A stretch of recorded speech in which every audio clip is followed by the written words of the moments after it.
ذكرت لي عندنا مشكلة بالأظهرة. نعم. تحدثنا عن الظهير يمين، ماذا عن الظهير اليسار؟ ايضا والقائمة موجودة امامنا. نفس المشكلة، يعني انا نعم. بالنسبة لي موضوع المجاملة مبتعد عن قائمتي، يعني الشخصية اتكلم. ضرغام من اشد اللاعبين في ضرغام، واعتبره اللاعب الوحيد السوبر في العراق قبل اصابته في الرباط الصليبي. ضرغام اسماعيل. زين. بعد اصابته ضرغام لحد اللحظه مشاهد الضرغام ممكن ان يسعفك في المنتخب الوطني.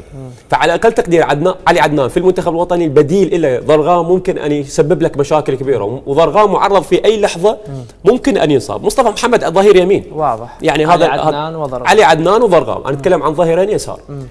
فايضا البديل، تكلم الكابتن عن حقيه ما قدموه من عطاءات اللاعبين.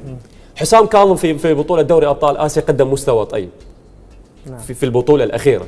على أقل تقدير كان ممكن أن يكون في مفاضلة مع ضرغام، ممكن أن يدخل في ضمن القائمة.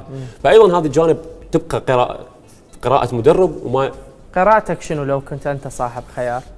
يعني هي الأسماء ذكرت لك، على جهة اليسار ما عنده مشاكل كبيرة قدر ما أنه جهة اليمين بشكل أكبر يعني. وقلب الدفاع؟